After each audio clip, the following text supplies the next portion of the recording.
السلام علیکم ورحمۃ اللہ وبرکاتہ۔ بسم اللہ الرحمن الرحیم۔ تو میری پیاری دینی عزیز بہنوں، یہاں پر جو اوپر لکھا ہوا ہے ٹاپک اللہ کو بتایا کرے کر کے آپ غور سے پڑھ لیجئے، تو اللہ رب العالمین کو ہمیں جو بھی ہے، ہمارے دل کی کیفیت جو بھی ہے، اسے ہم کیا کرنا چاہیے؟ بتانا چاہیے، کیونکہ اللہ رب العالمین جو ہے سب تعریفیں جو ہے اسی کے لیے زیبا ہے۔ تو اللہ تعالیٰ جو ہے زمین اور آسمان کو پیدا کرنے والا، زمین اور آسمان کو مٹھی میں رکھنے والا، اپنے بندوں کے دلوں کے بھیدوں کو جاننے والا اللہ رب العالمین کو ہمیں کیا کرنا چاہیے؟ اپنے جو دل کی حالت ہے اسے بتایا کرے ہمیں۔ تو کتنی بھی تکلیف میں ہو، یقین کے ساتھ جو ہے ہمیں بتایا کرے انشاءاللہ۔ تو اللہ تعالیٰ جو ہے ہماری جو دل کی کیفیت ہے، اللہ تعالیٰ بڑے پیار سے سنے گا، اور اس کے سامنے رو لینے سے ہی ہمارے دلوں میں سکون آتا ہے۔ بے شک اللہ تعالیٰ جو ہے وہ ہمارے دلوں کا ہمراز ہے۔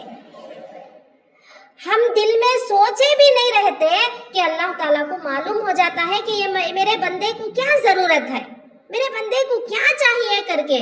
جب دنیا میں ایک ماں جو ہے اپنے بچے کو کتنا پیار کرتی ہے، کتنی ممتا رہتی ہے اس اولاد کے لیے، اس ماں کو، تو 70 ماؤں سے بھی زیادہ محبت کرنے والا رب العالمین جو ہے وہ کتنی محبت کرتا ہوگا اپنے بندے کو، سوچئے۔ تو ہمیں کیا کرنا چاہیے؟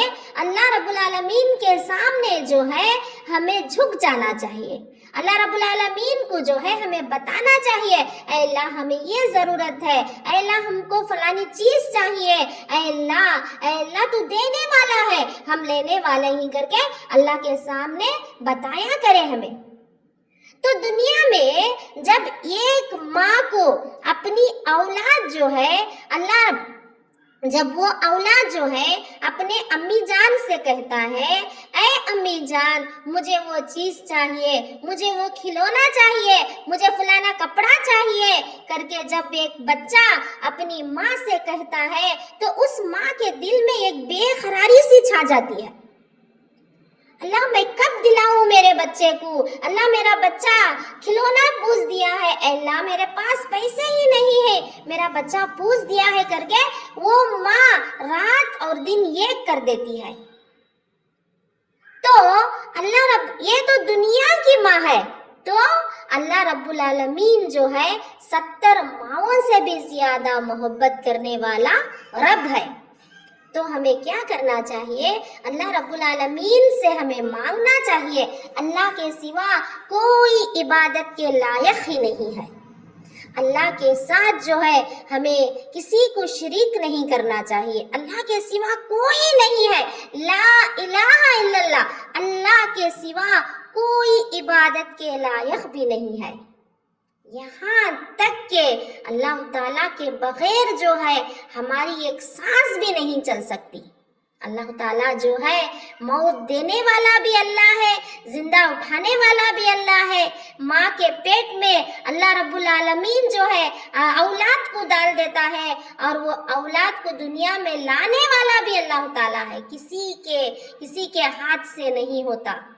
تو اسی لیے جو ہے ہمیں ہمارے دل کی جو حالت ہے اللہ کو بتایا کرے، اللہ کو ہماری جو تکلیف ہے، ہمارے جو دل میں جو بھی ہے اللہ سے بتایا کرے، اللہ کے سامنے نہ شرمائے۔ اللہ رب العالمین جو ہے اللہ کو شرم آتی ہے۔ اللہ تعالیٰ گنہگار کے گھر میں بھی رزق پہنچاتا ہے، نیکوکار کے گھر میں بھی رزق پہنچاتا ہے۔ ہمیں یہ نہیں سوچنا چاہیے کہ میں کتنا گنہگار ہوں، اللہ تعالیٰ مجھے پسند کرتا ہے یا نہیں کر کے۔ اللہ تعالیٰ جب اللہ کے سامنے جب ہم جھک جاتے ہیں، اللہ کے سامنے جب ہم گڑ گڑاتے ہیں، تو اللہ رب العالمین کو شرم آتی ہے۔ تو اللہ جب بندہ دنیا میں اللہ سے کچھ مانگتا ہے تو اللہ تعالیٰ اس کو دے دیتا ہے۔